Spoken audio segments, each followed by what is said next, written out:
What's up, YouTube? Blaze here, and I'm back with another reaction video. Okay, this next video from my clips of when I did my reaction live stream on Wednesday over on Kick. Kick basically is Martin Cena Pants playing the sequel to My Winter Car. I mean, My Summer Car, called My Winter Car. My bad, I accidentally screwed that up. Anyways, yeah.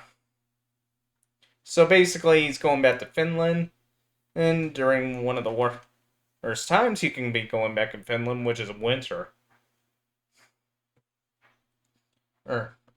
Let's see what the crazy Australian frogman has for us in store this time.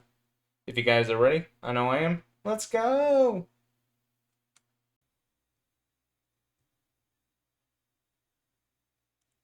Alright. Hold on a second. What's that noise? Is that a... Hello again. Welcome to My Winter Car. A game set in Finland. Finland, one of the countries ever created. It has a brilliant, vibrant culture of drinking, driving vehicles, drinking while driving vehicles, being a little autistic, pissing on the sauna, yummy sausages, rally racing, getting killed by Rally Race 8 Million Lakes, setting off fireworks in your own house, and of course, the brutal, unforgiving winter. The fuck? My Winter Car is the sequel to My Summer Car, a game I have a little bit of experience in. And like My Summer Car, we have a simple goal. Buy a car, build the car, and race the car. How hard could that possibly be?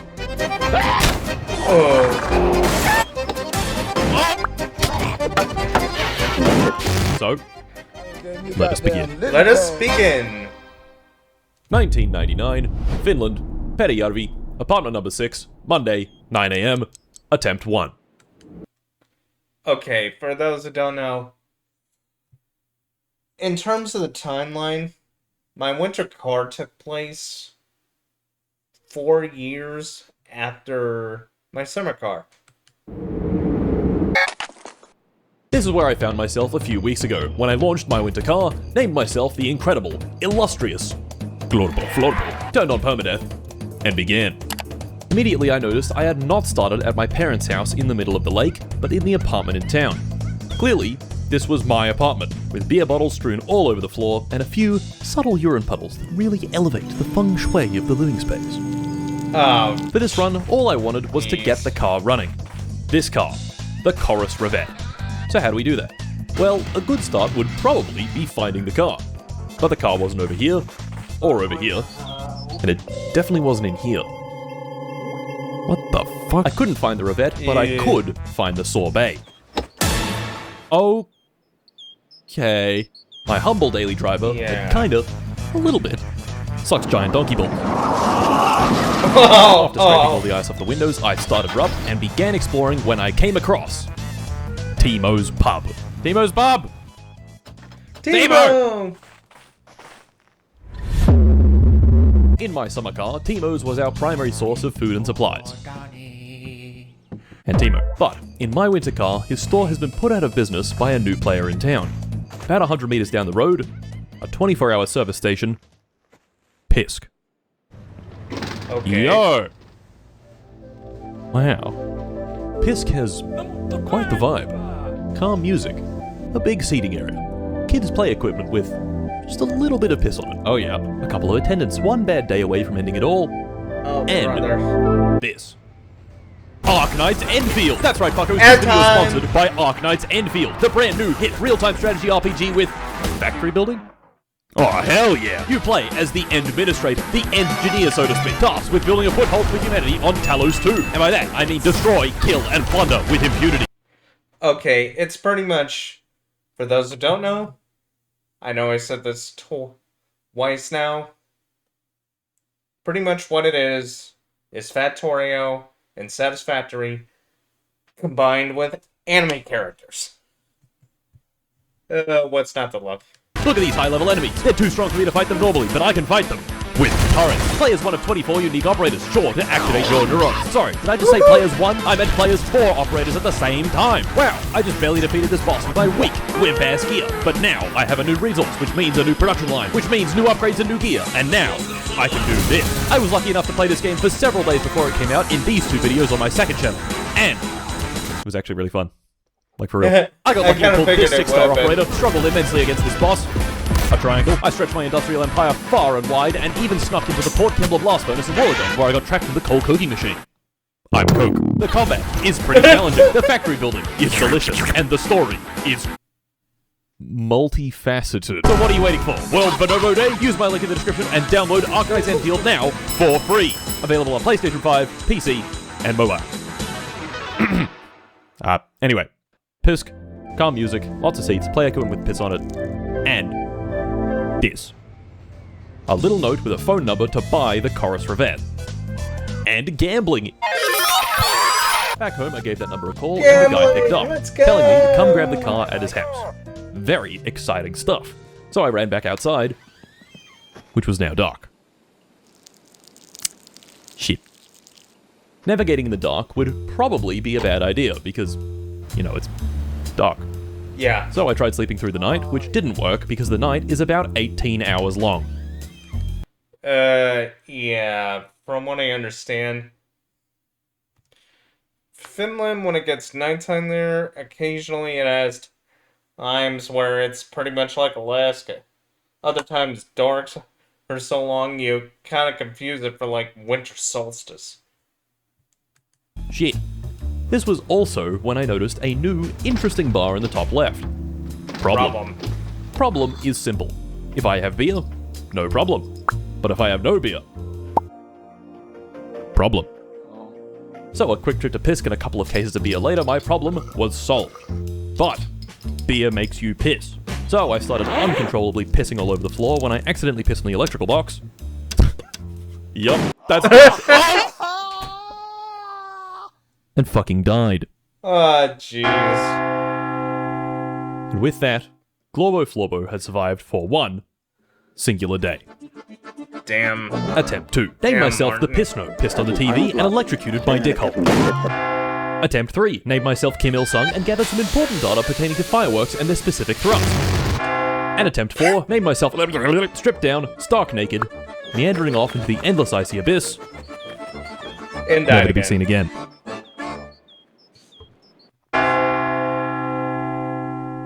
Which leaves us at attempt 5. Lock in, fellas. It's car time. For this attempt, I named myself Florbo Glorbo, who bears no affiliation whatsoever to Glorbo Florbo and his regrettable misfortunes. I started this attempt with the usual visit to Pusk, where I bought some sausages and beer and had a quick explore of the highway, when I saw this. Oh my fucking god! Whoa, whoa, whoa, whoa, whoa. Okay, that's a bug. That's a bug. Kidnap, abduct. Okay, let's get him in the back seat. Stop! No, don't do it! With my new friend acquired, it was time to grab that car. So, I drove to my parents' house in the center of the lake, grabbed the tractor, and made my way there. Let me turn on the radio. Okay. Bacteria music. Once I arrived, I paid the 500 marks, listened to the guy yap for about 5 minutes straight. Take all this stuff. Shut up! Shut the fuck up! And the Chorus Revette was mine. Now all I had to do was a bit of high-impact sexual tractor violence, and the Revette was home. But we've got a problem. This is just the car's chassis. That's it. No engine, no suspension, no wheels, just this. Of course. If I wanted to get the car running, first I would need to find all the missing parts. And I would find them in here. This is a classifieds magazine. Think Craigslist or eBay, but analog. It's got eBay. 2000s static. I knew Martin would add this somehow. all sorts of listings like this box of 5 car parts, this epic frog purse, 10,000 wasps, and the soul of a Lithuanian man harvested in 1972. This sounded like a great way to get our missing parts, but we've got 2 small problems. Firstly, how do we keep track of which parts we've already got? This one's easy. Spreadsheet. Problem 2, buying these boxes of parts costs money.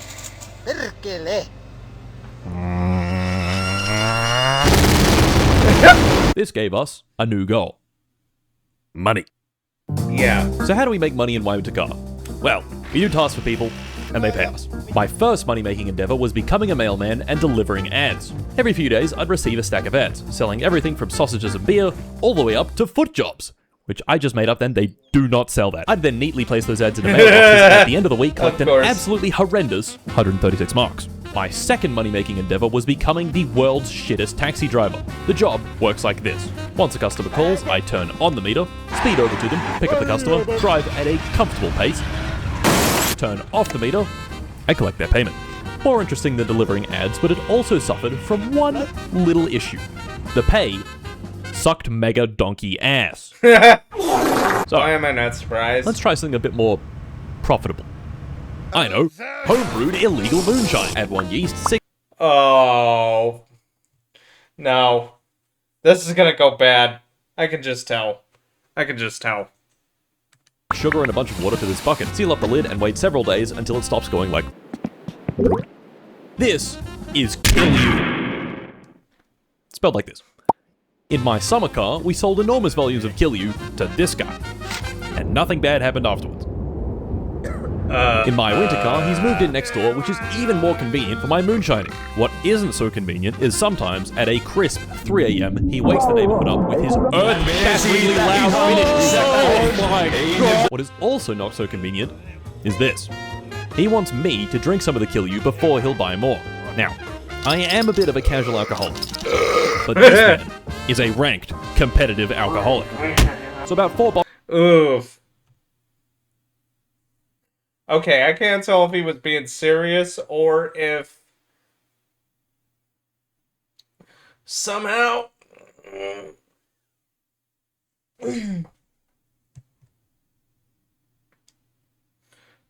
well, he was doing this as a prank. Of the stuff later, I blacked out.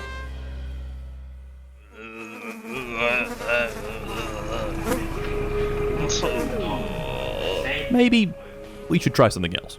How about selling firewood? People need to heat their house, otherwise they freeze to death.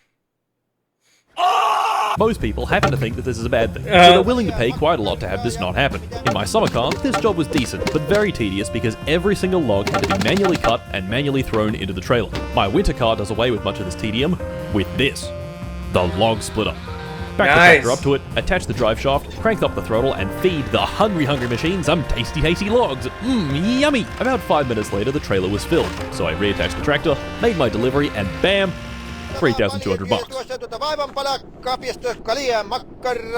Does this guy ever shut the fuck up? That is more like it. A couple more firewood deliveries, and we'd made some serious cash.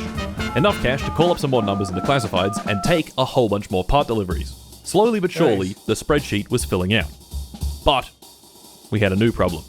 Now that we'd delivered firewood to everyone we could, they didn't need any more. Damn. But they did need their poop sucked. This is the sewage truck. People call up asking for their poop tank to be sucked dry. We drive the truck over, drop in the tube, suck their poop, and they pay us 1,200 marks. Very solid job, but several poop sucks later, the poop truck was now full. In a perfect world, I would deal with the poop responsibly and get it treated at the waste treatment plant. But this is not a perfect world. The cheap option is to take a quick trip to my secret poop spot and dump it there. Well, it would have been the cheap option if some fucking bastard hadn't found my secret poop How do you even find something like that? I mean, really? spot and reported my secret poop spot to the police. What part about secret poop spot do you not understand? Fuck you. Of course, I didn't find out I'd been reported until I got a fine in the mail. For 7,000 marks. Well, what do we do? We can't pay off the fine because we don't have enough money, and if I end up in jail, I will piss on the TV and kill myself. We could visit the factory in the outskirts of town and get it... Oh, the J word. Job. But I had one last trick up my sleeves. Remember how the taxi sucked mega donkey ass? Well, what if we did a little thing called fraud? Hmm? This.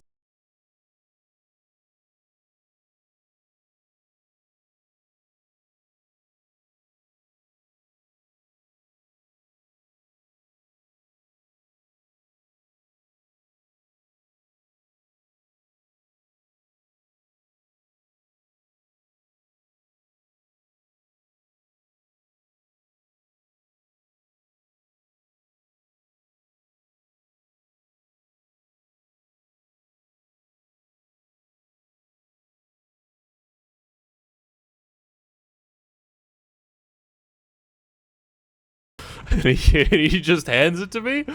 Thank you and see you later. Print the receipt. There you go. Oh. So, let's get those parts. This was without a doubt the most tedious part of the car building process. I'd buy a classifieds magazine, call up some numbers, wait for them to pick up the phone, listen to them yap, and yap a little more, and yap even more, and a bit more, and some more, and still talking, and talking, and talking. The longest I've ever seen was a little over 5 fucking minutes of this guy yapping, brother, just shut the fuck up, please! Once the parts were ordered, I'd do my favorite thing in the world. Wait. And a few hours later, the parts would be mine, and the spreadsheet would look a little more green. Repeat that several times, and you get this. A garage full of bullshit, and a car finally ready to be built. Tomorrow. So I smoked a cheeky cigarette, and dozed off to a deep, deep sleep. Oh no. No. Oh no.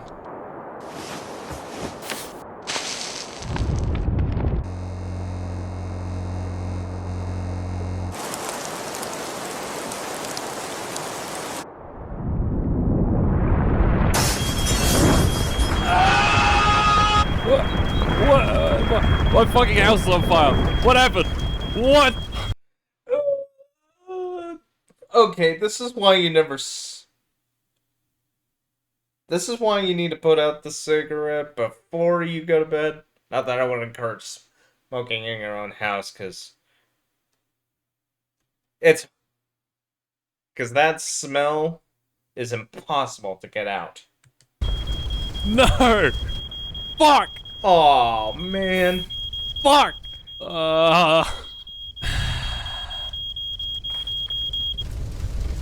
Well, fuck. Yeah. Luckily, the house fire only burns down the house and leaves the garage. It's just that, you know, the house burns down. So, there's no more house. Well, I guess it's car time. So, after a high-quality depression burger from Pisk, I got to work. First, I built the engine, then the front suspension, the rear suspension, the wheels. I put the engine in, attached the gearbox and drive shaft, put in all that annoying shit in the engine bay. I bolted in the interior, I bolted on the exterior, filled the fluids, wired up everything, and within only a few hours, the car was fully assembled. For once, something was easy in this game. All we had left to do was turn the key and start the car.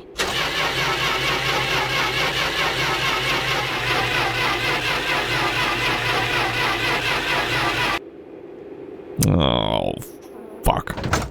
Of course. Troubleshooting a car follows a simple logical process. For an engine... Again, this is exactly why I won't play a game like this. Especially after...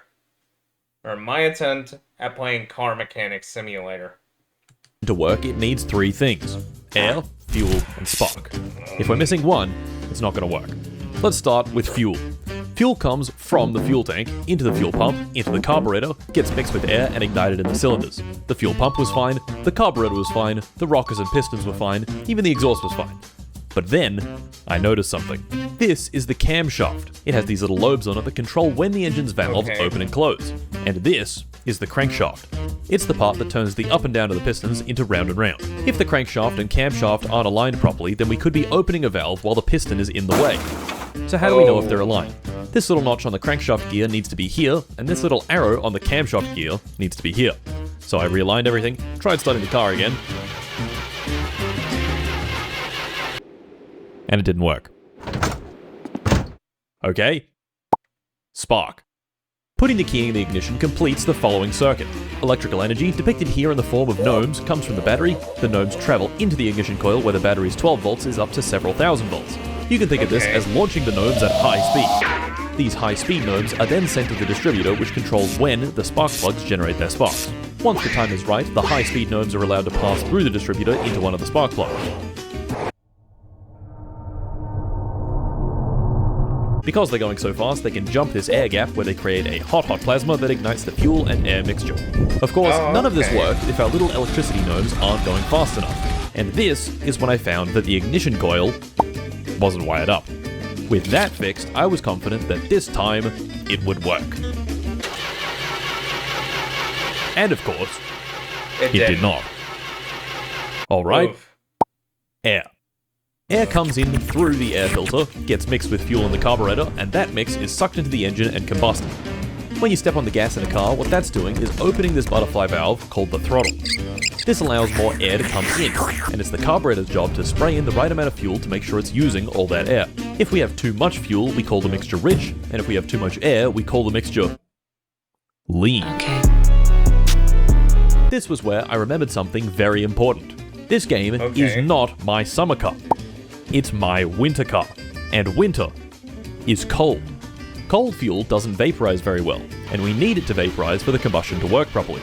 This means we want the fuel to turn from a liquid into a gas. How do we do that? Well, we consult the humble phase diagram. The horizontal axis is temperature, how hot our gasoline is, and the vertical axis is pressure. If we raise the temperature, say by running the engine, the gasoline vaporizes better. But to run the engine, we gotta start the engine, so that's not gonna work.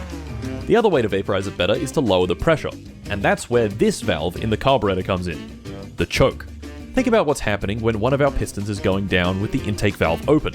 It's creating a low pressure zone in the chamber here, which is getting filled by air and fuel. But if we restrict how much air can come in, say by closing the choke, this means that the chamber can't suck as much air in, which means this area is now at a lower pressure. As we can see in the phase diagram, a lower pressure means better vaporization. So, if I pull the choke out, hopefully, it will start. Oh! It's working! And it actually did! Let's fucking go! We did it, boy! Yeah! Yes! Yes! Yes! Yes! Yes! Yes! After somewhere around 30 hours of my winter car, I finally had the winter car.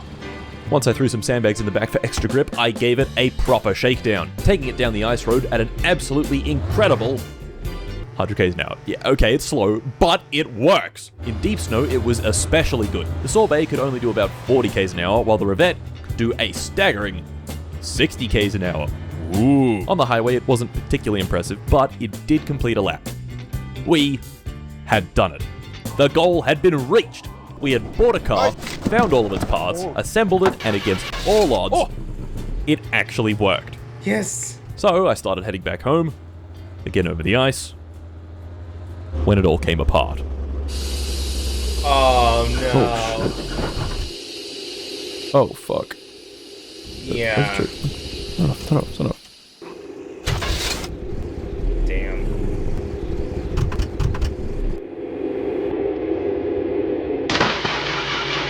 Uh-oh. It just broke. So, this is a bit of a pickle. My car was not working. I'd foolishly forgotten my winter coat at home. It was dark. And I had a problem. I've been digitally brightening a lot of this video so you can actually see the game. But this is not what I was seeing. I was seeing this.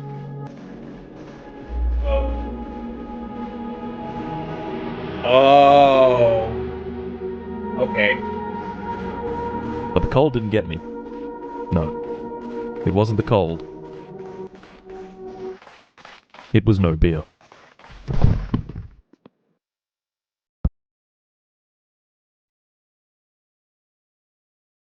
Wow. That has gotta suck.